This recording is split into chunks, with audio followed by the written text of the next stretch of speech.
Hey, what's up? Ben Pakulski here. We are about to listen to a podcast with one of my favorite mentors. This guy is the most regimented, the most structured, one of the most successful guys I know. He is now the owner and head guy at Early to Rise. He's just released a book called The Perfect Day Formula. Wouldn't that be an amazing, ideal scenario to create your perfect day? And most people have big dreams about creating a big life, but they don't even think about creating the perfect day first. In order to have a perfect life, you got to start with the perfect day. And Mr. Craig Ballantyne takes us through exactly step by step how to create your perfect day, not allowing things to take over, not allowing things to control you, but you having control of your day. Craig and I have been friends for a long time. He's literally the antithesis of me. He's the most structured, disciplined human being on the planet, and I want to be more like him, and you probably will want to be too. Craig gives us some amazing golden nuggets on how to transform your morning and how to take control of your life and how to create a not to-do list, some rules for life and success. Craig is the owner of many multi-million-dollar companies now, and he does it all on a few hours of work a day, which has kind of been perpetuated by Tim Ferriss. But Craig shows us a practical and applicable way to get it done. So at further ado, we are going to listen to the Craig Ballantyne podcast. So if you guys listen right to the end, Craig's going to give you some really amazing nuggets and some applicable points on how to take control right now. Enjoy. Hey, what's up, ladies and gents? Ben Pakulski back in the house with another episode of the Muscle Expert Podcast. I have a very special guest today, someone who's actually one of my greatest mentors in the business world, and he may not know this, but Craig is probably the person that I need to be most, or the person that I'm least, because I'm one of the least organized people in the world, maybe one of the least regimented, probably selfless to a fault, and nothing against, not saying you're selfish, but to the point where I give away too much of my time, and I'm not as ruthless perhaps as I need to be to really get to where I want to be. And this guy is one of my role models, and I look up to him, and I read everything he puts out. I get his newsletters every single month. I get his emails every week. And if you guys are not subscribed to Craig Ballantyne's email list, Craig Ballantyne's Early to Rise, Turbulence Training, there's a couple more in there, Perfect Day Formula, obviously, which is what we're going to discuss today. You better do that. So, Craig, welcome to the show, man. Hey, thanks so much, Ben. And can I just tell a funny story? Sure, man. So before we met, we actually met in the dungeon basement in, it used to be called System Fitness. I don't know, it might still be called that now in Toronto. And I'd be training, I'd be in the squat room, and there's a couple racks there. And then this giant guy would come in and like whip off his warm-up gear, just like Party Boy from Jackass. If you remember that scene when he was in Tokyo, and you'd be posing in the mirror, and I'd be like, I was probably doing the heck helicopter is this too. guy? Like, I'm squatting here, and this guy's like down in his little underwear, and he's posing. And then I think like 2 days later, I was walking home, and I was in 7-Eleven, and I saw you on the cover of Muscular Development or something. I'm like, oh, now I get it. Right. Now I get it. Yeah, that was the funny thing, is the good lighting was in the squat room, and the squat room was so small, but I'd always go in there and kind of, disregard anybody else was in there. Like, nah, man, you were doing your thing. And it was funny because we never actually spoke there, right. And then we met when you moved down to Florida, and you became friends with the people that I had become friends with, and it was really funny how it all worked out. Yeah, hilarious, man. And now I remember going back, and we had some conversations there at System back in good old Toronto days. Yeah, man, really funny. Yeah, man. So, moving ahead 10 years now, I think it's been that long. You've made tremendous headway in your career, in your life, man. You've developed a heck of a profession, a heck of a career, and now you're doing amazing things that are helping other people improve their life, man. You're taking yours, or maybe what you speak to be, was your nemesis in the past, and you've turned it into a strength, and now you're teaching people how to turn it into their strength. So the point of the podcast today is to kind of go over your recent book, your new book that you just released called The Perfect Day Formula, and I'm just going to say I've read it, and it's absolutely fantastic. I've got a whole bunch of notes here that I want to bring up and that I want to ask about, because basically what Craig does in this book, it's a really short book, it's a super easy read. He basically gives you the exact action items you need to take control of your day. And, so many people are so focused on the big picture and, I want to have this awesome life and I want to do this and do that. And looking at it in a macroscopic way rather than breaking it down into small chunks. Is there something you can start, segueing into what exactly maybe motivated you to write the book? Yeah, absolutely. So it was before that you and I met. When I lived actually downtown Toronto, I struggled with severe and crippling anxiety attacks because I was all over the place. I had what I call the paradox of freedom. And the paradox of freedom is what a lot of people listening to this podcast think they're chasing. They think they're chasing the ability to have all the freedom in the world, to not have to do anything for anybody, to do whatever they want, whenever they want. And I actually had that in 2006. And that actually gets you in a lot of trouble, just like it's gotten a lot of rock stars and movie stars in trouble, and even Mike Tyson. So here's an extreme example. Mike Tyson won $300 million in career earnings during his fighting career, right? He knocked out a lot of people, made a lot of money, and he went bankrupt on $300 million. And here's why, Ben, because he was surrounded by yes men. He had, everyone around him was saying, yeah, you can do whatever you want, but he needed a no man. And apparently his trainer that brought him up died at a pivotal point in his career.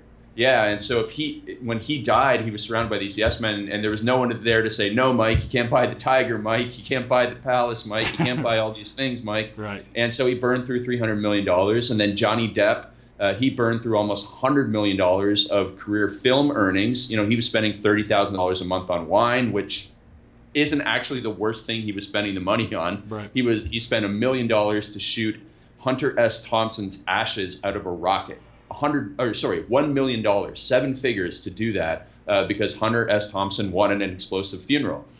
So these guys didn't have any boundaries, and neither did I. So I was working, like 12 hours a day back in 2006, and then I was going out downtown Toronto, and I was burning the candle at both ends, and it caught up to me, gave me crippling anxiety attacks. And, I was able to overcome those, and that's another story we can talk about in a bit, but I realized I needed more structure in my life. And when I had more structure in my life, it actually gave me true freedom. So that's what everybody listening to this show needs to have in their life, is true structure to get true freedom, because structure equals freedom. And if you don't believe me, you might believe this author named Paulo Coelho, who wrote The Alchemist and many other great books. Yep. And he says discipline and freedom are not mutually exclusive, but mutually dependent, because without discipline, you sink into chaos. And Ben, I'm sure there's so many analogies that you're thinking of right now with fitness and bodybuilding and all that stuff. And if someone doesn't have discipline with their diet, they sink into diet chaos and they become overweight. So there's a lot of analogies between what we do with our daily structure and what we do in our fitness lives, so that we get the best of both worlds. And so that was the impetus that started me on this journey of research and study of successful people that led to the book. Amazing, man. So our listeners and our demographic are, like you can imagine, mainly men, primarily men, but we get a lot of women too, who, have this preconception of, I want to do what I want, when I want, and I don't want to have any structure. And this is kind of the antithesis, the anti-thought of what we should be looking at, right? Yeah, absolutely. Because if you do that, you have a lot of those days where you're like, holy crap, it's 5 o'clock, or, and I should be done work and I didn't get anything done, or it's 9 o'clock at night, and that thing that I wanted to do, I never got done. And now, my girlfriend, boyfriend, wife, husband, whatever, wants to watch a movie, or the kids need something, and I'm not going to get this done today. And that's the worst feeling. Well, not the worst feeling, but one of the worst feelings we can have, where it's like, I didn't get done the thing. It's like when somebody misses a workout, right? Someone who's not as diligent with you as their workouts. So like, oh, I'll get to my workout at lunchtime. I'll get it to you after work. I'll get to it, before the kids, or before I go to bed. And the next thing you're like, oh, I'm too tired to do it. And they feel that guilt. And it's all about removing the guilt. And if you try and do it with the freedom, you end up always not getting to the things that matter. But if you have structure where you get through the things that matter, then you can go and enjoy the rest of your true freedom. Completely, man. Well, I'll tell you what, like if I don't plan my workouts, if I don't plan my days, that exact thing happens. And what happens when you don't structure and plan your days, from my perspective, or at least from my experience, is, and you get a lot of days where you do nothing. You get a lot of days where, you kind of hang out, you do nothing, and then all of a sudden you realize that, oh shit, I've got a lot of stuff to do in a really short period of time. And then this is where the anxiety hits, and this is where you start getting stressed out. and I've been guilty of it as anybody. I've gone through the phases where I'm like, oh, I like having my own schedule. I don't want to do anything at any time. I don't want to have an alarm clock.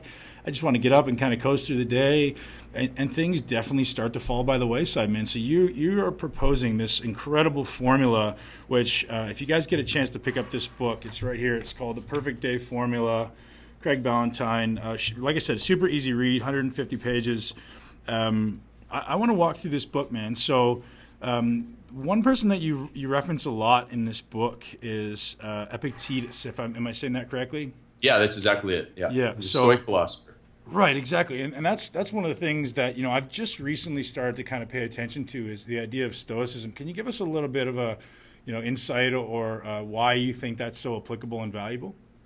Yeah, so for me, I came to it from my business partner, Matt Smith. But right now, Ryan Holiday and Tim Ferriss are really, pushing Stoicism and getting a lot of people involved in it. And it's really, really great because it allows you to have a better view of the world. And so the thing that really hit me from this teacher Epictetus, who lived thousands of years ago, was this little phrase that I based my book off, which was control what you can, cope with what you can't, and concentrate on what counts. Right. And for me, that was just like, as soon as I read that, it was a lot of stress was taken off my shoulders because I thought, okay, listen, I can't control if, Ben is more successful or Ben is stronger, so I need to be happy for Ben and not be envious of Ben. And I just need to focus on myself and, improving myself. And it's almost like you turn from worrying about what are called the externals, as they call them in Stoicism, and focusing on the internals, your thoughts, words, and your deeds. You can choose to be upset in traffic. You can sit there and you can yell,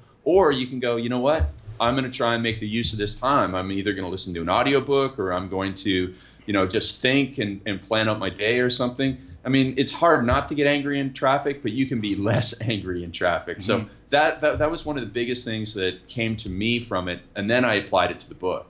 Right. So, not to keep bringing it back to my life, but honestly, man, it's been so life-changing for me was, taking kind of internal locus of control, realizing I'm the one who controls my daily activities. I'm the one who controls my outcomes. I'm the one that controls my life. And in doing that, I've become so much more happy and so much more content, not allowing other people, anyone really. That's kind of one of my life goals, and I call that self-mastery, is not allowing anyone to influence you, the way you feel, your mood, your outcomes. And that's a massively hard task because so many people are so influenced by, well, this person said this, and this person did this, and they did this to offend me.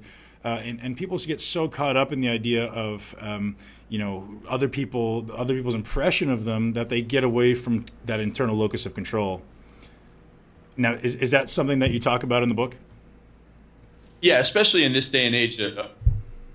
Especially in this day and age of social media. I mean, these guys were making this message 2,000 years ago. Now, I mean, so it's in the human condition to compare yourself to others, to want more. I mean, you shouldn't feel bad about that. But in this day and age of social media, it's just, there's everything everywhere. And then there's advertisements everywhere for, your life should be like this and that sort of thing. But when you mention self-mastery, there's a great phrase that people have probably heard. It's being comfortable in your own skin. And that's kind of what I want to have in my life. It's just be comfortable in your own skin, wear what I think is appropriate and do what I think is appropriate. Do what is right for my right life. That's the way I look at it, and that's the way we all should have a greater perspective on what we do.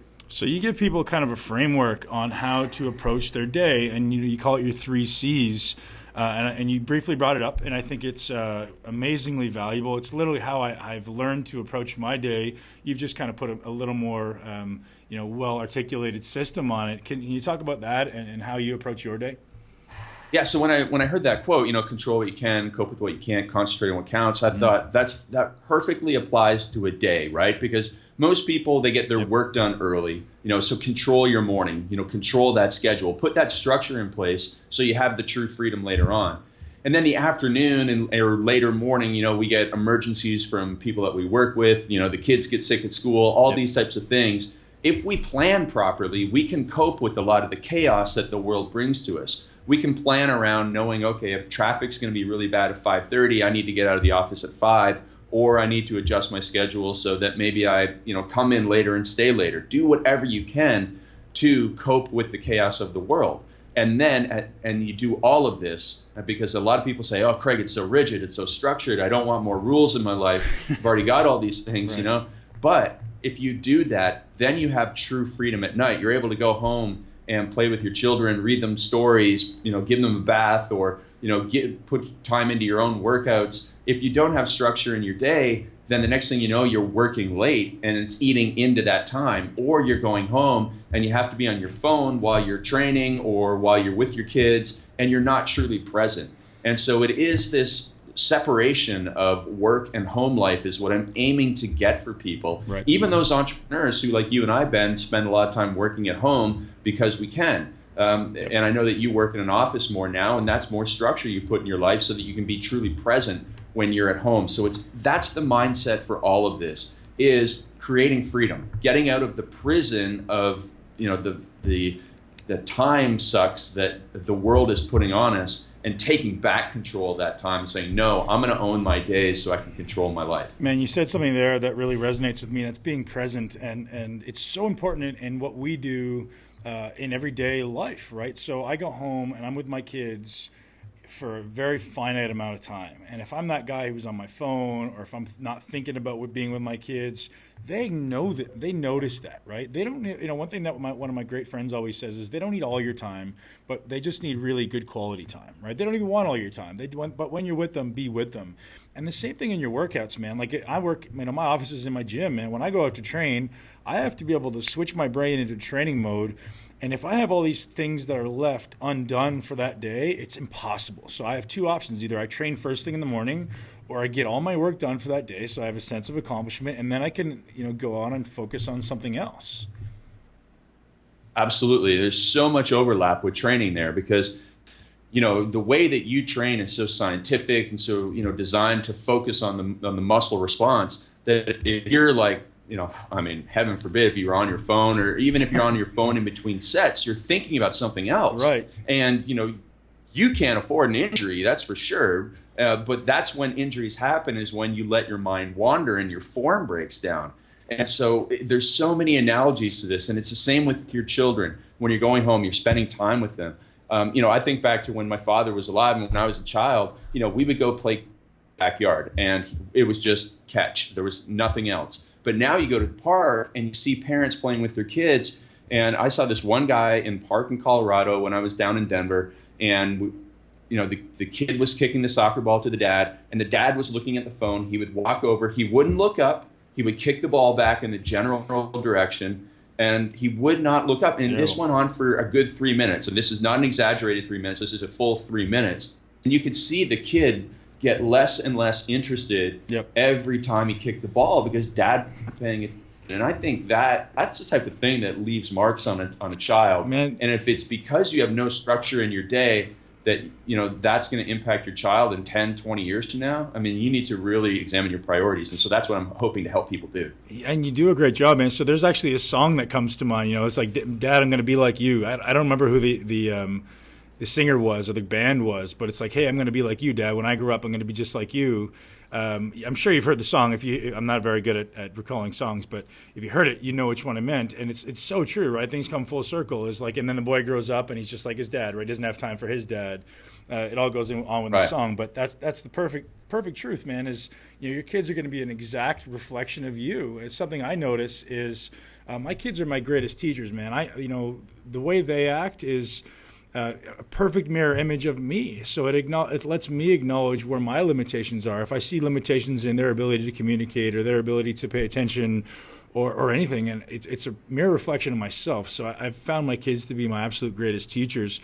What I want to talk to you about, Craig, is how you set your day up to really take advantage of this. Because, man, this sounds like an overwhelming task for a lot of people, right? They're like, man, I got so much to do. There's no way I can possibly get it done all done in the morning. How do I prioritize this versus that? Can you get into a little bit about your specific routine and more importantly, maybe how you suggest people structure their routine for the morning, or if you have any really cool, action items they can take to take control of their time? I was thinking about this at the start of our call, and I'll get into my regular work days in a second, but I was just thinking about, how people want to have, all that freedom in their life. And I was thinking to what I do in the summertime. I usually go to Europe and I spend a couple of months or a couple of weeks there. And I follow what my mentor refers to as the 4-hour workday. So it's not a 4-hour work week, but a 4-hour work day. And so I get up in the morning and I work for a couple hours on my business, and then I go and spend the rest of the day touring around whatever European city I'm in. Right. And I get almost as much work done in those couple hours than I do at any other work day, because I'm really, really focused. And so that's the way that I want people to set up their day. So they wake up, and as soon as they have good energy, they focus on their number one priority. Don't put it off, don't put it off, don't put it off. Do as what Brian Tracy says, you eat that frog. You do that first thing in the morning. Just like you often, when you train, you do that toughest exercise first thing in the program. Yep. So that is overriding number one principle for having a good day, is making sure that you do the first things first. Yeah, so true, man. I mean, that's ultimately when your brain is clear, right? So for me, and I think you talk about this in the book, is the idea of like once you open your email, once you turn on your phone, once you start responding, you're reactive rather than proactive. And now that's one thing I really want to dive into, right, is everyone in the world is reactive. Everyone, the first thing they do is put on their phone. Most people don't even turn their phone off when they're sleeping. So how do we change our focus from being reactive to being proactive? And I know you have a lot of really good action items in the book on how to really take advantage of this, the action items. Yeah, so the one thing that you mentioned earlier, Ben, was that you said you are the least regimented person, and I'm getting better now. Not by the way he trains, right. But I'm actually one of the laziest people that you'll know, and you would probably think that doesn't make any sense. But here's the thing: is I set up boundaries so that I don't get sucked into internet and email and social media first thing in the morning. So when I'm in Denver, I have an apartment in Denver, which is where my office is. I don't even have the internet at home in my apartment. So I wake up, and before I go into the office, I get a couple of hours of work done without the internet. And those 2 hours of work are definitely the best hours of work of the day, because I do a lot of meetings and a lot of calls in the afternoon. So it's figuring out, okay, if my obstacle is getting up and checking my phone for email first thing in the morning, and that's sucking me down a rabbit hole, what can I do? What can I put in place to stop that from happening?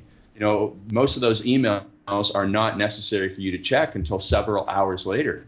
So but you think like, hey, I need to get one email from this one person. Well, set up a different system. Maybe they send you a text message, or maybe they leave you a voice message overnight when your phone is off. But listen, you can't be checking all that email, because it gets you in reactive mode, and you have to be proactive. And one of the other things that I teach people is, even if you just give yourself 15 minutes first thing in the day on your number one priority in life, that's probably more than anybody else is going to spend on their priority if they just try and fit it in over the course of the day. So make sure that in the morning you are giving dedicated time to your number one priority action step. Either it's a problem to solve or an opportunity to take advantage of. Completely agree with you, man. So you brought up the idea of not having Wi-Fi in your home, and that's something I do. Is I turn off Wi-Fi at night, and I make a point not to put it on until like noon or something like that if I'm at home. We don't have cable at home anymore. I just find that those things are excuses for you to not get things done. Now that I know I don't have internet, I don't have cable, man, I read 3 times as much. I read 2 to 3 hours a day most days. Whereas before, at the end of the day, man, you're tired. I don't really feel like picking up a book. So the first option is, well, what's mindless, right? So can you talk about some environmental, hacks that you have that allow you to make the most of that time? Like talking about your office space. If there's anything specific you do to alter your life or your space, or maybe that's that morning trigger. What's your anchor to get up and like get right into work, or is it just a habit now? Yeah, so for me, I've always been a morning person. And what I learned back in 2006, 2007, when I was putting my structure into place, is that if I woke up at 7:30 in the morning, I start feeling anxious, because to me, I want to do a lot of things in the morning. I don't like to do anything in the afternoon, really. I wish I could sleep in the afternoon, and I wish I could sleep from midnight till 4 a.m. I like evenings and I like mornings. Unfortunately, I can't figure out how to make that work. But what I did was, okay, I'm going to clear my workspace in the morning. I'm going to go down. I'm not going to go on the internet. I'm just going to focus on my number one priority. And the thing is, all of this starts the night before. So most people, they're getting up and they're making the to-do list in the morning, but that's already too late. You need to be making your plans the night before, just like you plan out your workout the night before. You don't go in and walk into the gym and think, oh, what am I going to do today? No, you probably got your entire week planned out for training. Yep. So it's the same thing with your own schedule. Okay, I'm going to go in, I'm going to write that book chapter tomorrow. And then you think, to make it even more effective, you think, how can I make writing that book chapter as easy as possible? Well, maybe I'll just do a little bit of an outline now. And so if you have all of that prepared, you can go in and you're just going to crush that book chapter in the morning or when you get started on whatever workspace you have. And then it's going to become easier for you to do that. And you're going to say, oh, that was awesome. I really love this new habit. And it's going to make it easier for you to come back to it the next day. But if you say, I'm going to write a book chapter tomorrow morning, and you don't plan for it, and you check your email first, and then you don't get the book chapter done, you think, oh, I'm never going to write this book, because you didn't properly prepare for it. Right. So it is the planning the night before as much as possible. And then adding in one more thing that most people never think to add into their work tasks, which is a deadline.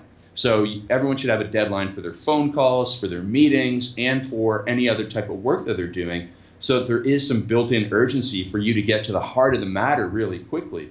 Because everybody's been in a meeting that starts at 9 o'clock, has no end point, and the next thing you know, it's let's take a break for lunch and start up again, where it should have been done in an hour. Or a phone call that went on for 45 minutes, where you really only should have given it 15 minutes. So if you say in advance to somebody, hey, yeah, I can get on the phone with you tomorrow at 9:30, but I only have 15 minutes, so let's be really focused, and here's my agenda, and so that you can prepare for it. That'd be really great. You're taking your proactive approach to all of your time, putting in the deadlines, blocking off the work that you want to do, and preparing for it in advance, and you'll find yourself, becoming 10 times more productive this way. So you wake up straight to your office, because my thought is like, is nothing else happening there? Is there no like water? Is there no like, I'm going to go brew some coffee? Is there no, I'm going to have some breakfast? Just like boom, straight to the office? Yeah, great question. So I'll walk through my exact day right now, because I've kind of been all over the place. So I get up about 3:45, and if I'm up here in Canada, which is where I am now, I go downstairs, and sometimes my dog greets me, and I'll pet my dog for a bit, and then I go and make what I call is like an antioxidant cocktail. So I don't eat any food right away. I just make like a greens drink and put some glutamine and vitamin C in there, and maybe creatine if I'm taking it, and then like I'll have that powder or fresh veggies. Greens powder. So, it could be BioTrust, or it could be Athletic Greens, or, any one of those things.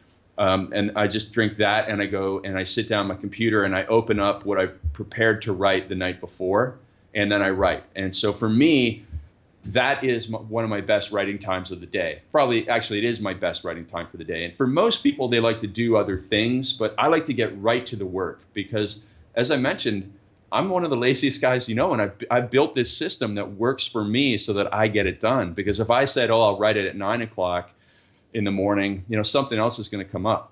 So I write then, and I have to finish a certain number of words before I can go and do anything else. So I can't walk the dog, I can't do any meditation, I can't go and train until I've done the writing. So once I've done the writing, though, then I will do the meditation. I'll walk the dog, very short meditation, walk the dog, and then I'll come in and either train or I'll have breakfast, depending on what I'm training or depending on how I feel that day.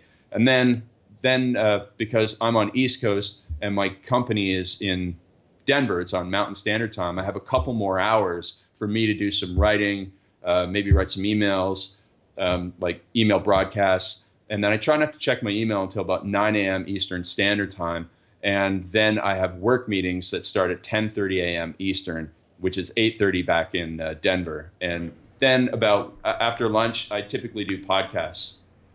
So you've had 5 hours of work time before you ever check your email. And so most people who listen to the podcast or follow me make so many excuses around time in the morning, right? Everybody, I work a job. I have to get up so early. I don't have time to eat.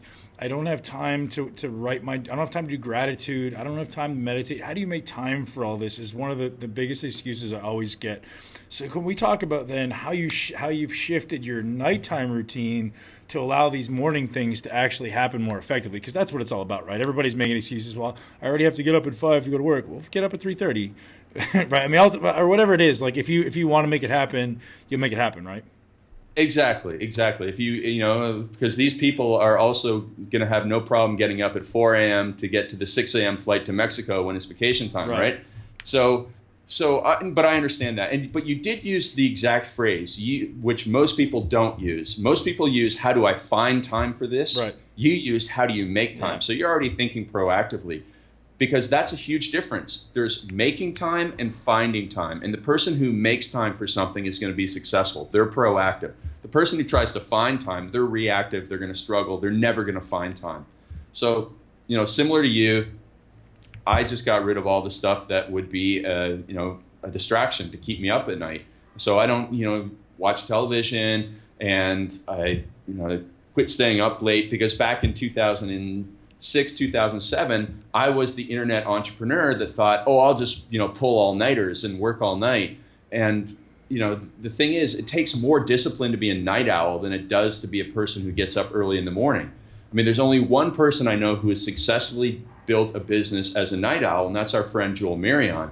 But even he is shifting now with some of my coaching to getting up earlier and not working throughout the night.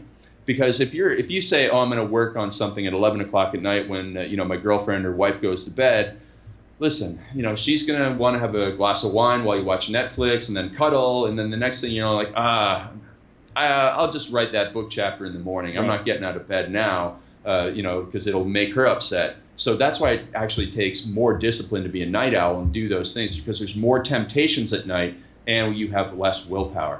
So for me, back in 2007, I started saying, okay, 7:30 in the morning is too late for me to get up. And obviously midnight, 1 o'clock in the morning is too late for me to start going to bed. So I just started doing 5 minutes at a time. I'm going to get up at 7:25 a.m. tomorrow, and then a couple days later I'll get up at 7:20 a.m. And I just started working back until I hit a time where I was like, I feel really good with this. And going back to what I said before about how I'm lazy, I get up so early because at 9 o'clock I want to be doing all the other things that people are doing. I want to be checking my email. I want to be seeing who won the sports game last night, because I do follow that a little bit. I don't watch the games, but I do like to check in on sports still. And so if I got up at 7:30 and I let myself do that at 9 o'clock, you would see there'd be no time for me to get actually any work done. Right. So for me, it was just doing things 5 minutes at a time until I found my right place. And one of the things we're going to give people, Ben, is a thing called a time journal,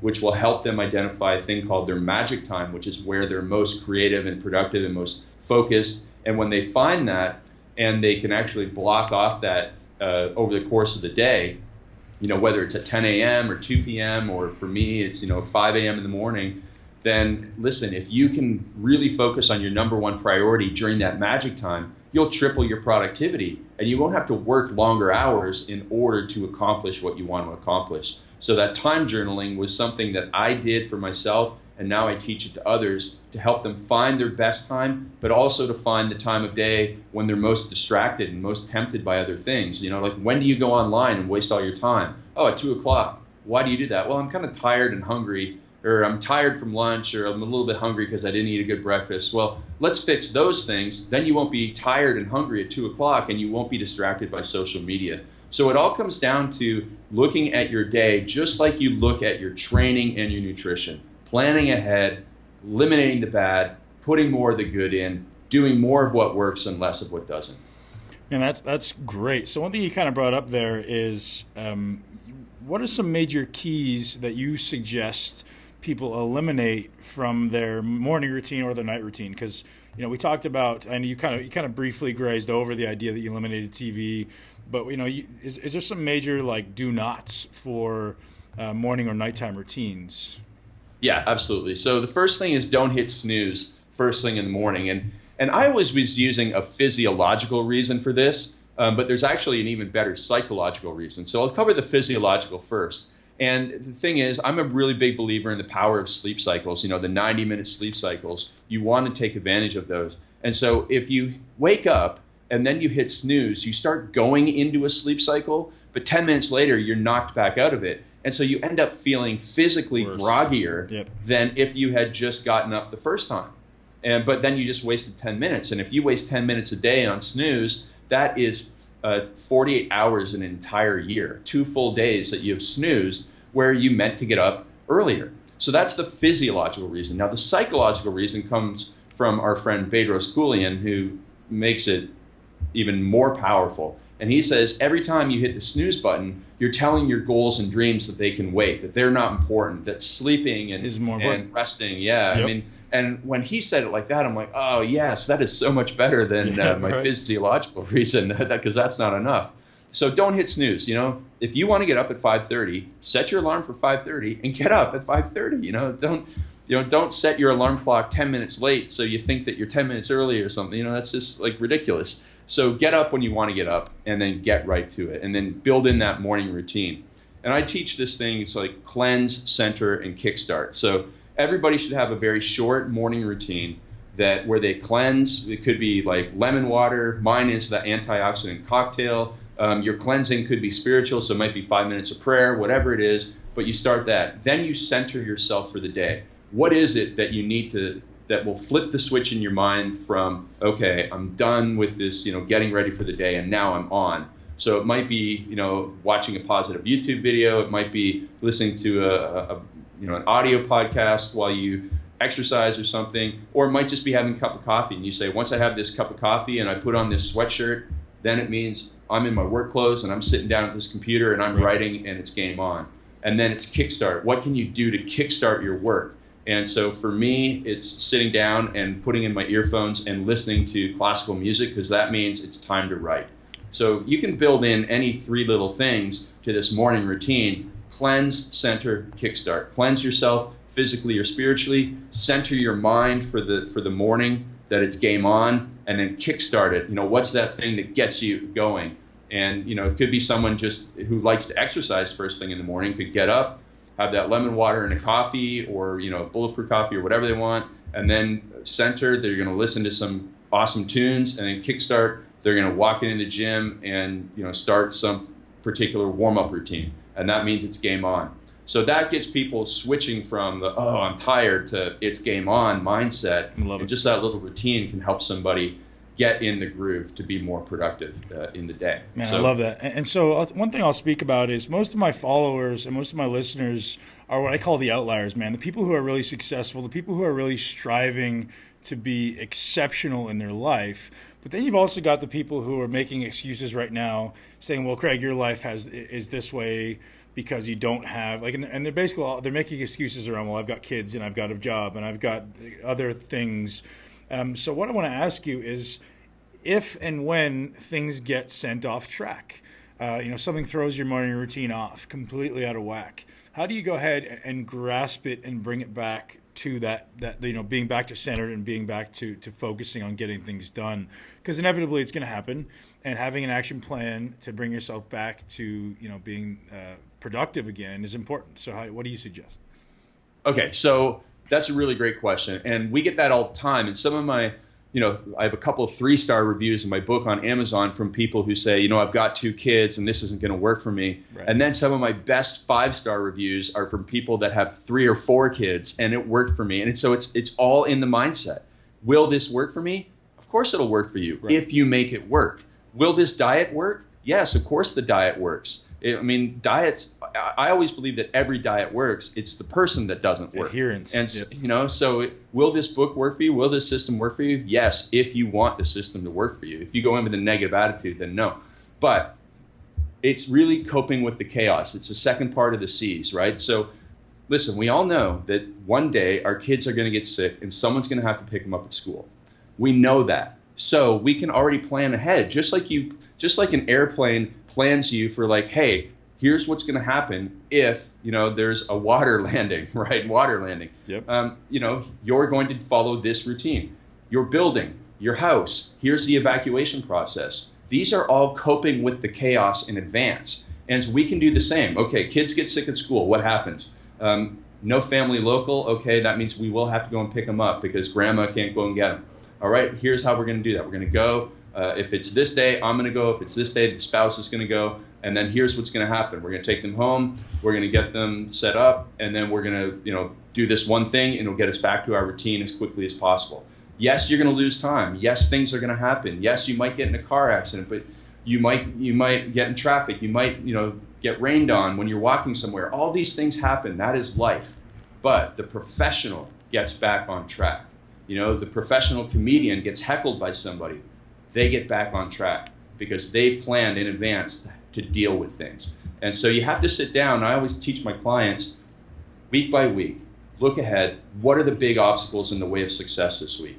Oh, you've got a 4-hour meeting on Wednesday afternoon, and then you immediately have to go and take the kids to soccer and piano. But you're on this diet plan, and your competition's in 8 weeks. Well, you have to sit down, make sure the meals are made the night before, and you have to take your meals into that meeting. Otherwise, you're eating Subway and Subway cookies, and you can't stop at one Subway cookie. And then that you're driving the kids past 4 different fast food restaurants, and they're going to want to go to one because they're hungry because you just picked them up at school. And if you go there, that you're going to snack on their stuff. So you have to be prepared with solutions for every one of those obstacles. And it's just planning in advance like you plan any aspect of success. I think that's the simple answer there, right? Is relax, breathe, and get back on track as soon as possible. And people end up panicking like, oh no, it's going to throw off my routine. And being adaptable is one of the most important aspects of success, and also being diligent with getting back in that routine, just like you speak about, right? Absolutely, absolutely. So there's a book called Anti-Fragile with this guy, Nicholas Taleb, and I realized that I was getting to the point where I wasn't anti-fragile, which means like you can adapt to anything. Yep. If you're too rigid, you can break. But if you're anti-fragile, you can bend in the wood, kind of like bamboo. So you do need to be flexible. You need to be able to roll with the punches. And, so if I don't get to sleep at, 8:30 at night, I can't get stressed out by it, but I'm still going to get up at my time and I'm going to have a nap. Like I actually had a nap today before our podcast because I try not to drink a lot of caffeine. And so I didn't have any caffeine today, but I was a little bit tired. I've been traveling a lot. So I had a nap, and, I'm okay with it. I wish I would have wrote an article instead, but I'm not going to beat myself up about it. Right. And so if something else gets in the way of life, you just have to do your best to get back on track. Just like a lot of dieters, they think, oh, if I go off track one day, now it's an excuse to eat poorly for another 28 days. But it's not. One thing, one piece of birthday cake, it's not the end of the world. Get back on track as quickly as possible with a positive attitude that, hey, you know what, I really enjoyed that cake. I'm not beating myself up about it. I really enjoyed that nap. Yep. I'm not beating myself up about it. I'm going to have a great rest of the day. I'll tell you, what you said right there, and where most people go wrong is most people are thinking about a nap and like, okay, well, maybe I'll lay down for a little bit. And laying down ends up being checking my phone, watching TV, everything other than actually having a nap, right? So like That's one thing that I did in my competition career is like when I decided I was tired, I napped. It wasn't like, hey, I'm going to go lay in my bed, I'm going to talk on the phone, I'm going to check my email, I'm going to check my social media, I'm going to watch TV. No. Like when you decide to nap, it's because you're tired, you nap, right? And I think that maybe that was one of the biggest limitations for a lot of people is, making excuses like, oh, I don't really want to nap. And then, they feel guilty about napping, but they don't feel guilty about laying there for an hour watching TV or checking their email or social media. And that's a big separation. That's a big gap. Yeah, I loved how you just turned napping into multitasking. Never thought of that before. Right.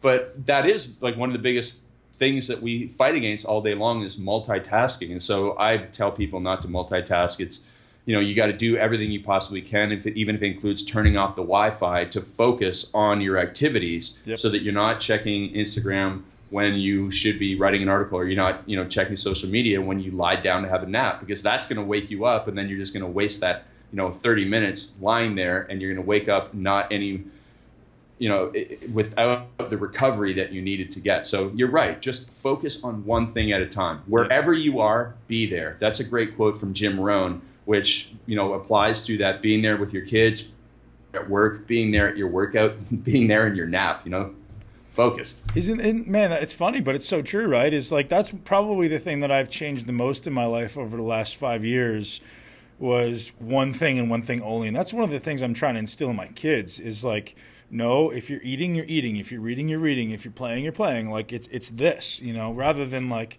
hey, I'm going to do as many different things as I can and juggle as many different balls as I can. I think that may be one of the best characteristics that someone can learn is just the ability to single-mindedly focus. Like most people can't even read a book and look at the page. Right, absolutely. And so, this guy Cal Newport is becoming quite famous for his books and his approach to life. And he's a professor. He wrote the book called Deep Work. Yep. And, deep work is summarized in 3 words, 4 words, turn off your phone. Essentially is the premise of his book. But he's saying exactly what you're saying, Ben, which is if you want to make big accomplishments in life, if you want to have if you want to write a book, if you want to start a business and have a great business, if you want to have a great relationship, if you want to have great time with your kids, and if you want to have great training results, it requires focus. Focus, focus, focus. Mm-hmm. You know, I doubt there's anybody that you've competed against that is checking their phone while they're doing leg extensions or whatever. No, they're focused on every rep. Right. And everybody listening, you know, and the thing that I like to teach, I think it's a very valuable teaching point for everybody listening, is everybody listening to this has probably been a champion of something, whether they were a champion athlete when they were younger, whether they're a champion bodybuilder now, whether they were, you know, a champion even in spelling bees. And so they were a champion, and that means that they can be a champion with their time. Yep. Because, okay, how did I become that champion bodybuilder at age 18? Well, I did this, I made these trade-offs, I did this, I planned, I did this, this, and this. Okay, well, if you can do that to become a bodybuilder at 18, then you can do that to become a successful business person or successful author with your time right. at age 35, 45, 55, whatever. It's all about applying the same champion mindsets that you've already used. You've already proven to yourself that you can do. Yep. And it's just applying them to another aspect of life right now. Yep. And so I hope that gives people encouragement and hope who are thinking like, I don't know how I'm going to get control of this. It's just, look back to when you were that champion and just apply that to now. So 2 days ago, I had a guy on the podcast named Stan Efferding. I'm sure if you're familiar with him, but he's a world-class bodybuilder, world-class powerlifter, as well as a successful businessman multi-times over. And him and I had an extensive conversation about this exact thing. And the term we use is world-class standards. Why am I a great coach? Well, my standards are higher than yours. Why am I a successful bodybuilder? Well, my standards are higher than yours. Why am I successful in business, as a parent, in life? Because I have world-class standards. So I expect a lot of myself. I expect a lot of the people around me. I expect a lot of my clients. And that's a huge thing, right? And one thing that, I think I heard from Tony Robbins many years ago is you are the standard to which you hold yourself, right? Like if you hold yourself to the highest standard of being lean all the time, being on time, looking great all the time, that's your standard for living, and that's the standard to which you're going to uphold your life. Yeah, that's really great. I mean, I wrote that down because I never thought of it exactly like that before, and it's really, really powerful. And then there's actually one more golden nugget that goes with the world-class standards, Ben, and it's something that a lot of other people need to get. Maybe you need a little bit less than some people, but it's accountability to those world-class standards. So you can have it for yourself, but if you have a coach who has set higher standards for you and you have to hit those standards, and if you don't, it means disappointing your coach. I mean, that was what has really helped me improve in life, because I get my mentorship from Joel Marion, from Matt Smith, and from Bedros Keuilian. And those guys set a higher bar for me than I would ever set for myself. Yep.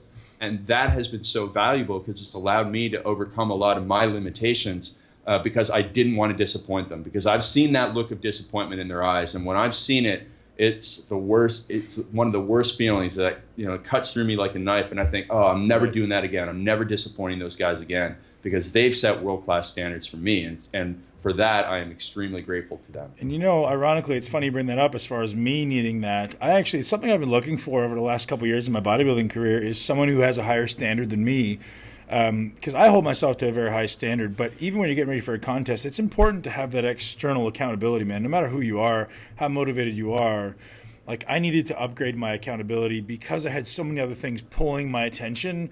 I needed something to kind of pull me back in the right line, and I couldn't find it, man. I had a really hard time finding someone in the bodybuilding industry, other than the guys in my gym, to be honest.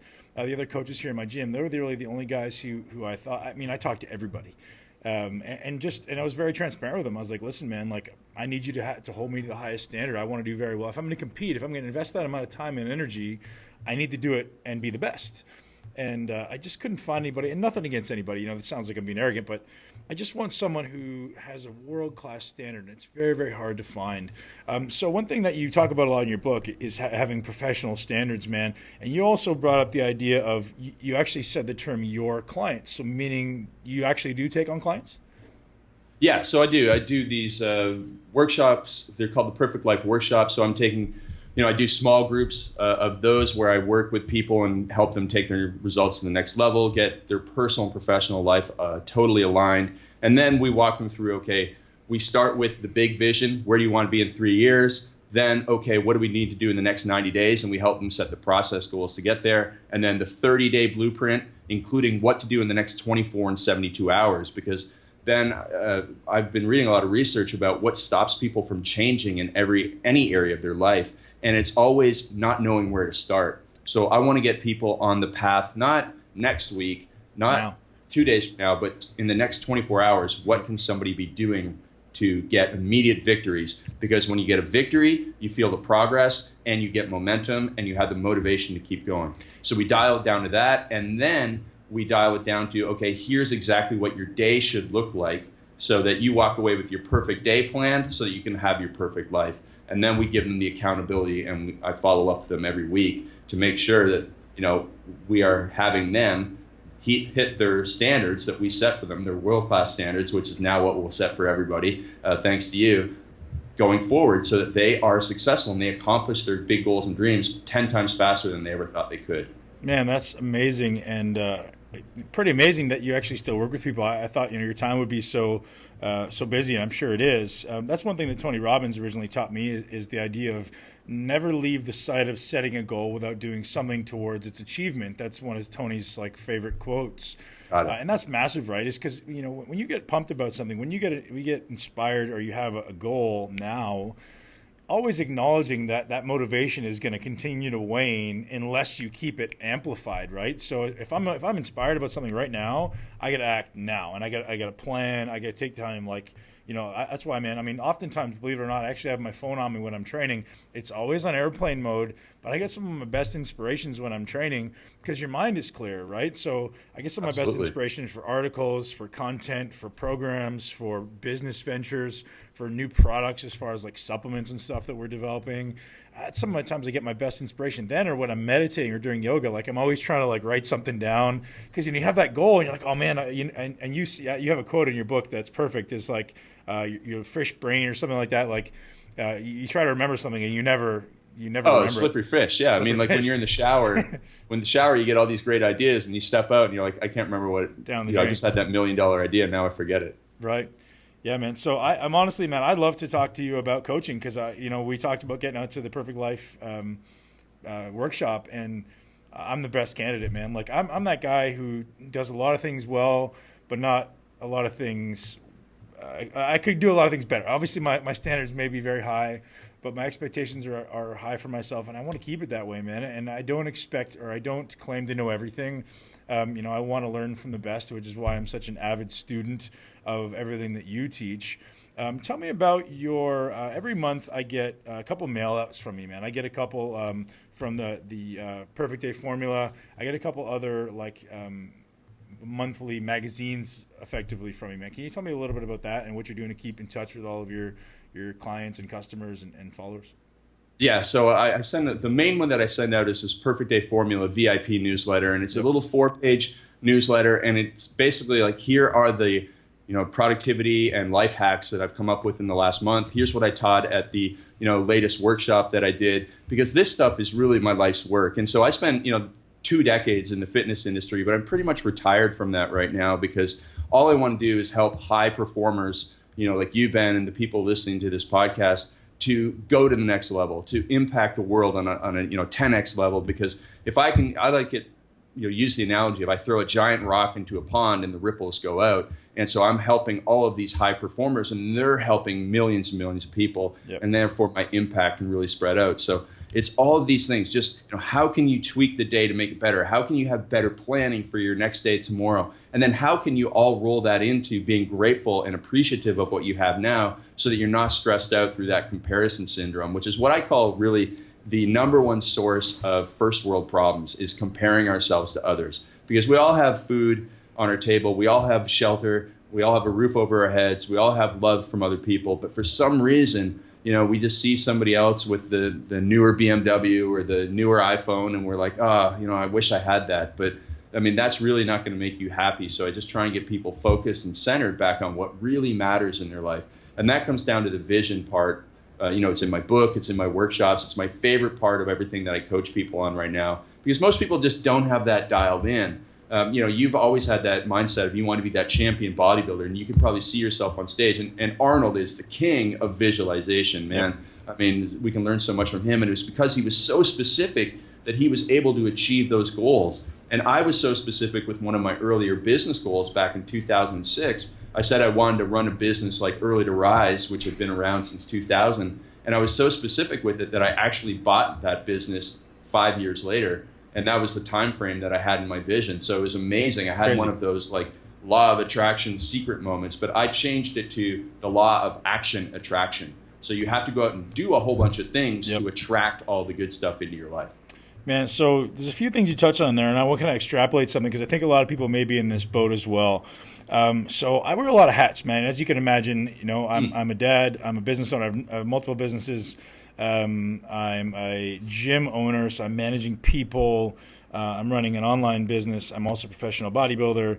I wear a lot of hats, so I have a hard time kind of identifying where my greatest value is day to day. So, you know, I have very specific short-term goals. I have very maybe not so specific long-term goals, and I think that may be where the answer is you know, how do I identify which ones to do first and which ones to do now? And I'm pretty sure I know where you're going to go with this, but I think I want to hear this because I think a lot of people are in the same boat as me. Right. So it starts with that vision of knowing exactly where you want to be in life. So, you know, you look ahead 3 to 5 years, and I call it like your personal Disney World, because here's the analogy. If you want to take your family, sorry, I got a little printer problem there. If you want to take your, you're going to have to cut that out. It's okay. I can't even hear it. Okay. So if you want to take your family to Disney World, it's very simple, right? You fly from whatever city you want to go to Orlando, and then you punch in the address in GPS in the rental car, and you drive there. You know exactly where you want to get to, and you know exactly the route to get there and exactly how to get there. And it's the same with having that vision in our life. Okay, listen, in 3 years from now, I want to be a movie star. I want to be a champion bodybuilder. I want to be, you know, owning this business, and I want my kids to be fantastic, and I want my relationship with my spouse to be awesome. Okay, those are the things. Now, you can be brought in all these other opportunities, and as entrepreneurs, we are overwhelmed with opportunities. But if you know your vision, then you can say no to this, no to this, no to this, and say, listen, this is the focus. This is the thing that I need to work on. So a couple years ago, my book was my number one thing. And I would write in all countries all over the world, hotels, airports. I would write first thing in the morning because that was the thing. I used to send the manuscript to my business partner and say, if I get hit by a bus, make sure this gets published, because it was so important to me. Right. And so it was an overwhelming focus on it. And so you need to pick something is the top priority. It's probably going to be family, and then it's going to be your health, and then it's going to be your wealth building. And it's one of the exercises I do in my workshops, which is we look at your pyramid of values to figure out, okay, it's one of the first things we talk about. What are the most important things for you in those areas? Okay, those are going to guide all the decisions that you make so that you get to your dream destination the fastest way possible on the straight line to success and not taking any detours. So that is why I use that analogy of getting to your personal Disneyland, your personal dream destination. Perfect. Because it's so strategic and symbolic and systematic when you know exactly what you want to get to. But if you don't know, Ben, like if somebody's listening and they're like, I'm not really sure, then they're just going to bounce around and feel a lot of frustration. Man, you know, I was the biggest proponent of goal setting my entire life, and you know, vision boards, little year after year, and like you talked about, man, like just manifesting after manifesting, right? It was like I saw this, I became it. I scheduled everything in my career. I may have been a little off track with some things, but for the most part, I was right there. And now I'm at this point where, you know, I haven't really done a vision board in a long time. I haven't really been clear. Do you have like a prototype or a protocol that you recommend? You know, do you do vision boarding, or is it all written, or is it something you kind of just do a brain dump, or do you how do you extrapolate it from people, man? Because I know for me sometimes it's a bit of a vague concept. Like, what do I want to do? Well, I don't know. You know, is it financial? Is it your body? Is it your mind? Is it, you know, how do you have a process? Yeah, so I call it writing the movie script for your life. And so in the workshops, we give them like these fill in the blank things, because it's very difficult for somebody to start with a blank piece of paper and like, I don't know where to start. I don't know what to think. But we start with, okay, where are you? I want you to paint the picture of you're at this address, you're with these people. What's the weather like? I want you to be as specific as possible. And so I always share mine first, and I say, I'm at 35 Sir Adam Beck Drive in Stratford, Ontario, which is about a quarter mile from where I am right now.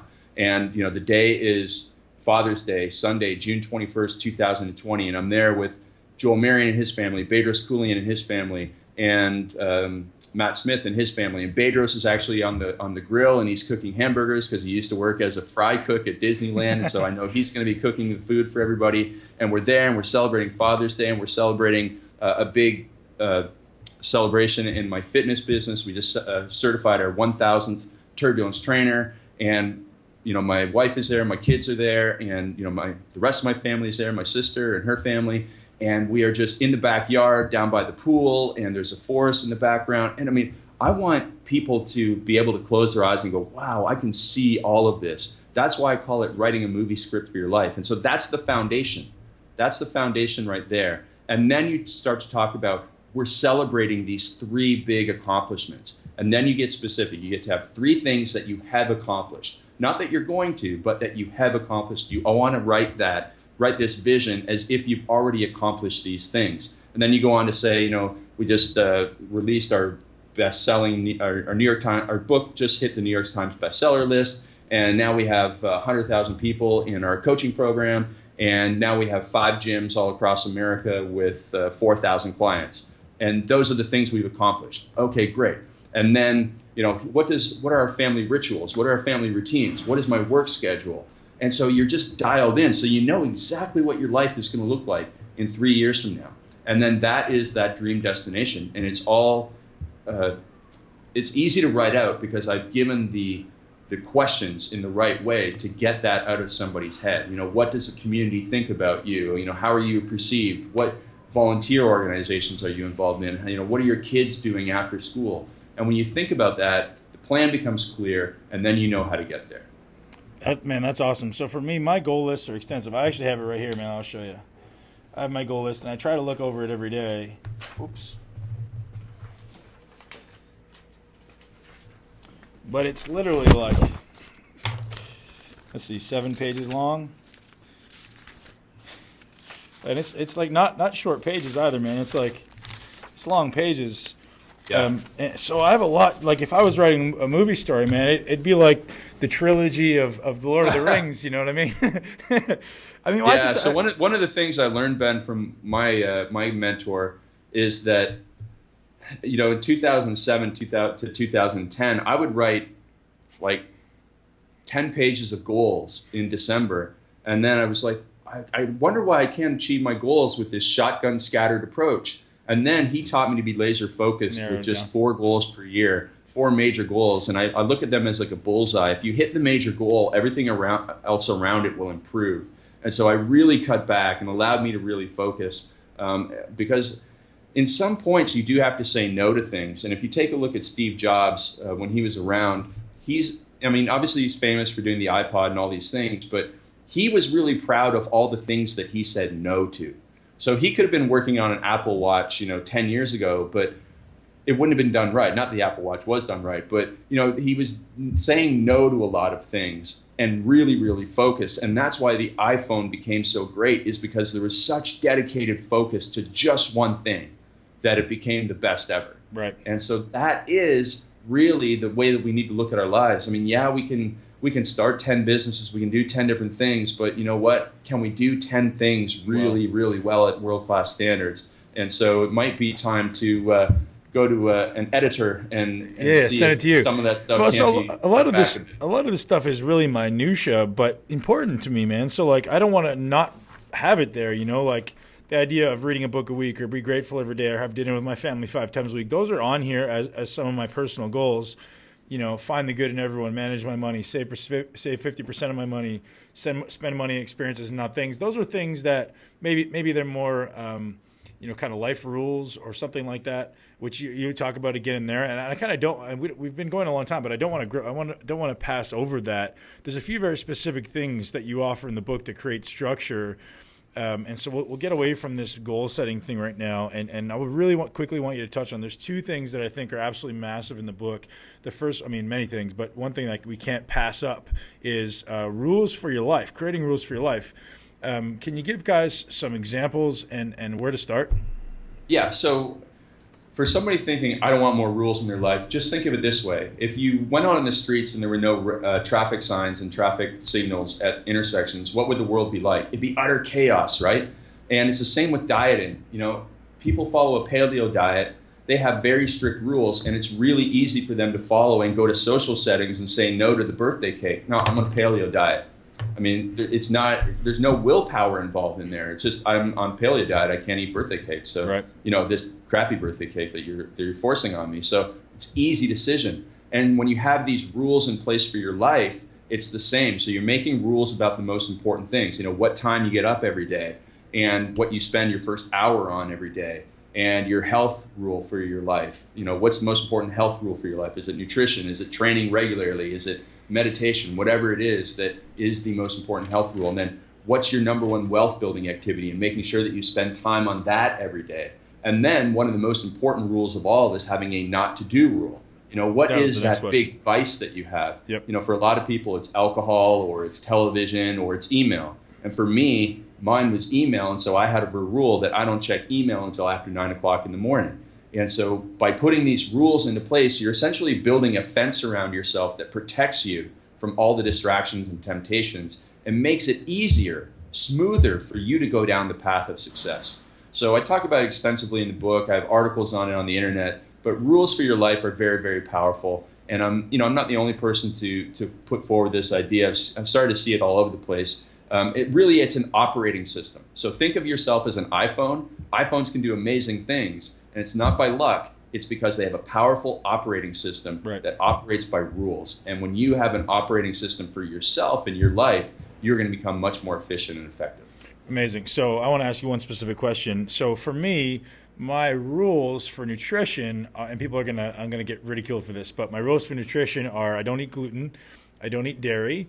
Those are two massive ones. So I'm actually allergic to dairy, so I can't eat dairy. I don't eat gluten. Wow. I don't eat gluten, not because I think it's the devil or I think it's the worst thing in the world. I think it just puts really good restrictions on what I can and can't eat. So that's a dietary restriction for me. And I'm working toward, not quite there yet, but working toward not eating any nut butters either. So no peanut butter, no cashew, no almond butter. I'd rather eat them whole. Those are 3 nutrition guidelines that I give myself, which really allows me to kind of eat a lot of stuff. I mean, I don't eat any colors or any preservatives either. So those are like rules and guidelines that I have for my life.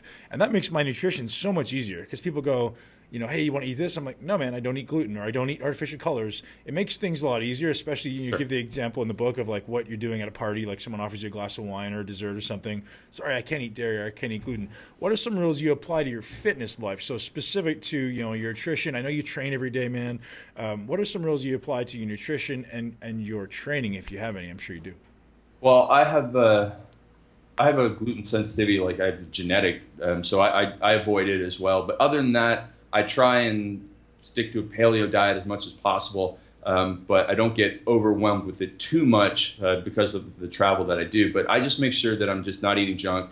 And the most important nutrition rule that I probably have is I just stick to one alcoholic drink in an evening. So it used to be if I had 3, then all the other nutrition rules would go down the toilet. So I'm like, you know what, if I have one drink, that's good. I feel, take the edge off. Right. And so once I cut back to that, that's the most important one. Except when you're in Las Vegas, right? Yeah, exactly. Exactly. So that is a really simple one for me to follow. And nutrition ones aren't really too tough for me. It's really more around the time and just making sure that, like I said, I'm as addicted to time wasters as anybody else, so I eliminate them from my life. And like you said, now you're doing much more quality things when you don't have cable in your house and you're not watching things that people will forget about. And so, I like sports, but if I watch every playoff game, in 10 years from now, I'd be like, why did I waste my time watching all those playoff games? It's like when I was a kid and I wasted one Sunday afternoon playing video games, and I just felt so disgusted by it. By the end of the day, I'm like, this is what I did with my day? That's when I kind of quit playing video games because I knew that there was better use of my time. Yeah. So it all comes down to, listen, at the end of the day, every single day, you're building the legacy of your life. And so how do you want your life to look like in the future? What do you want to be known for? What memories do you want to leave? What accomplishments do you want to have? And so is watching Game of Thrones more important than writing the book in the long term? No, it's not. I mean, Right. It's short-term pain to miss Game of Thrones and not talk about it with other people, but it's a long-term gain if you're writing a book every year. Do you know what's really funny, man, is you would be one of the people who I would think would least likely to say they're lazy, and I'd presume you'd probably say the same about me, but it's actually the truth. I mean, the reason I think I became a successful bodybuilder is because I was one of the laziest human beings on the planet, and I hated it. It drove me nuts. Like I refused to categorize myself as being lazy, and I actually made it kind of my life mission to be known as the hardest working guy in any room that I went in, and I just wouldn't stop. You know, that was one of my visions when I was 19 years old. As I said, when I moved to California, I'm going to go train in Gold's Venice, and I want every single person there. I actually said I'm going to train with Charles Glass, and I want every single person and Charles Glass to say I was the hardest working bodybuilder they'd ever trained or they'd ever seen. And that was literally my exclusive goal. I didn't care if they thought I was a shit bodybuilder or if I had, I didn't care, man. That wasn't my goal. I've never been externally motivated in my entire life. But my motivation was always like, I want to be known as that. Maybe that is extrinsic, but I want to be known as the hardest working guy. And then it kind of becomes a habit, man. Like you can't do it any other way, right? And then it becomes a pride thing where I'm training with you. I'm going to smash you into the ground. So it's an ironic how that happens. Right, exactly. You built the system so that you could overcome the weaknesses that you have, and that's the exact same thing that I did. Awesome. So, man, we're going to do a quick rapid fire, really, really simple questions, nothing too crazy, but just some things I kind of ask a lot of people that are on the podcast. What's your favorite city in the world? It might be Miami, or let's see, what's one of my favorite European ones? I like Munich. I like Germany. Everything runs on time. Nice. What's your favorite piece of technology? Do you have any? I just got an iPhone, and I mean, oh my gosh. Right. These things it's amazing what these things can do. Cool. What's your favorite room in your house? I would say my bedroom. Yeah, I do read a little bit up there.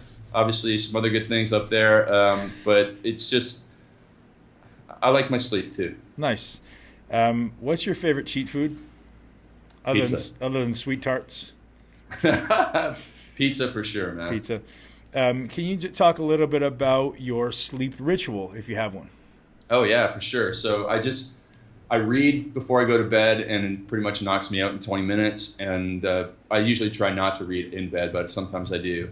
And then I have an eye mask and earplugs, so I'm like, a 90-year-old woman. And there'll be a picture of that in the show notes on my website as soon as I'll try and get one. But when you go to hotels as much as I do, and there's like mystery lights, like what's that green light in the ceiling? How can I turn that off? Right. Eventually, I was like, I got to get the eye mask, and now it's just like second nature to me. So the thing is, I can fall asleep instantly on a plane when I fly to Europe in the summertime and sleep 6 hours and show up there and be ready and rocking to go because of the eye mask and earplugs. So I look goofy, but hey, man, we all have our things, right? There you go. Who's your favorite Ninja Turtle? I don't know, but they all ate pizza, so they're That's all what good. I'm saying. Okay, who's your favorite superhero? Batman, of course, but as most guys are. But I'll also say, ever since the Marvel movies came out, I really like Hawkeye. Cool, man. I don't even know if I know who Hawkeye is. He shoots arrows, which is like kind of a lame superhero thing, but right. He's very, very accurate. All right. So one of my favorite analogies for my life in assessing, the end result, have I accomplished, have I made it? So I had some things in mind as to what would determine has I made it as a bodybuilder. And one of the visions I make for myself is I have a table, and when I'm successful, there's going to be certain people at the table, and this is my determining factor as to whether or not I've made it. And it's not just, hey, I'm having dinner with these guys because I've paid my way or whatever. It's like, hey, these are my friends. These are the guys that I'm providing value for. They appreciate me as much as I appreciate them. Who's at your table? Oh, it's an interesting question. Never thought about it that way. So I'm very lucky right now that I have three amazing guys who would be at that table. And Matt Smith is my business partner at Early to Rise. This guy, Bedros Keuilian, who's big in the fitness world, who'd be a great guest for your show. Yep. And then Joel Marion, who's runs BioTrust down there in Florida, very close to you. Yep. And so outside of that, It'd just be James Bond. James Bond would have to be at the table. James Bond and Batman. Amazing. 3 books that you recommend? Oh, excellent question. I love answering this one. So Man's Search for Meaning by Viktor Frankl. So this is his account of surviving concentration camp. And it's very important for your mind, but it also reminds me physically that, people are going through way worse things physically than I'm going through in a training session. And if they were able to come that, then, I can dig deeper. So I know that he didn't write that about training. No, it's true though. But it's all perception, right? Life is all perception. Yep. And then the Art of Living by Sharon LaBelle, and it's a translation of Epictetus's teachings. So it's a really great place for people to start with Stoicism. Just read 1 page a day. It's like reading your horoscope. You're going to say, oh my goodness, this applies to me today. So The Art of Living by Sharon LaBelle. Okay. And then Man's Search for Meaning. And then a business book that I've highly recommended for many years now is The Secrets of the Rockefeller Habits by Vern Harnish. Yep. I read that. That's a great one as well, man. I read that a few years back. Man, so many good books. I know putting it into the category of 3 is like you're leaving so many great ones out, right? Right. Now, one thing I like to ask, and because I know a lot of my followers have kids, I want to ask if you had to teach your children, son or daughter, 3 life lessons or 1 or 2 life lessons, any really specific things that you want to be able to pass on to your kids, what would it be? Definitely the golden rule: do unto others as you would have do unto you. And then just love, man. Love is everything. Just unconditional, love people. Right? Just don't judge people. I was a cynical, skeptical, bitter kid, and I didn't, it prevented me from being open to friendships and all this stuff. And I really just wish I would have had, now when I go to the gym and I'm like, oh, this guy's totally in my way, and he's on this machine. I'm like, oh, I love this guy. Give him a hug, man. Working out, Yeah, right. Yeah, just walk up and hug strangers on the leg press. So that as well. And then I loved what you're teaching your kids. Single-minded focus. And that way, that's how they can become true craftsmen, whether they become painters or accountants or whatever. But to teach them focus. Oh my goodness, focus is a lost art in this world, and so I think it's beautiful to teach that. Man, it's really funny. The joke about the hug is, you can imagine on the internet, I get a lot of haters, because I speak pretty matter of fact, and I kind of do it on purpose to rub some people the right way and the wrong way. But literally, man, I get so many people that tear me apart, and I often write, like, man, I just want to give you a hug, or like, like I'm gonna hug your mom or something. And I'm not being cynical in any way, man. I was like, these people that tear me apart, I'm like, as you know, it just speaks volumes about who they are inside. If they're trying to belittle me or belittle what I'm doing, I'm very comfortable in my objectives. I'm very comfortable in what I'm trying to do, what I'm trying to convey. I know it's coming from a selfless place, so I literally want to give these people big hugs, man. So my reply would be, hey, I love you. Thank you so much. Thank you for your feedback. Even if it's mean-hearted, maybe there's something I can take away from it, or it's made my skin tougher because. For the people that are listening that are just getting started, you are going to get attacked. And I think a really great lesson is, every one of those attacks is like a repetition on the leg press. It's making you stronger. You're growing, and eventually you'll be like, oh, leg press with 5 plates is nothing. Just like that insult is no longer nothing to me. And do you know what I've realized? And this is, you probably realize this as well, is those people are just passionate people. They may be passionate idiots, but they're passionate. No, but if you educate them, what I'm getting at is some of the people who have been my biggest critics have become my biggest followers and my biggest advocates because they're passionate people, and you make them realize what you're saying is actually valuable, is actually sincere, and they go, oh, I didn't realize that's what you were saying, and they become your biggest advocates. So I never typecast people and go, this guy's an idiot, like I'm gonna blow him off or mistreat him. I always try to always turn into something like, man, I know that if I can just articulate it the right way, I can bring them over to my side. One of my life coaches always says the meanings of the words that you say is the response that you get. So meaning if I'm not getting the right response, I'm not articulating myself the right way. And that's always a challenge for me, right? If you're not getting the right response, well, how did I say it incorrectly that they didn't understand? So I put it on, again, you're flipping it on yourself and taking accountability, right? So Absolutely. Yeah, man. Dude, it's been an amazing pleasure. So if anyone didn't get that, The Perfect Day Formula, Craig's book, it's going to be available in the show notes at benpakulski.com/Craig. And we're going to give you guys a worksheet as well, right? That was the plan? Yep. Yeah, definitely. A not-to-do list, a time journal, and how to design your perfect day. And this is really going to help people get dialed in. Awesome. If anyone wants to get in touch with Craig, you can check him out in the show notes, or probably on Instagram at Real Craig Ballantyne is a good one, and then through earlytorise.com. Awesome, man. Thank you so much, Craig.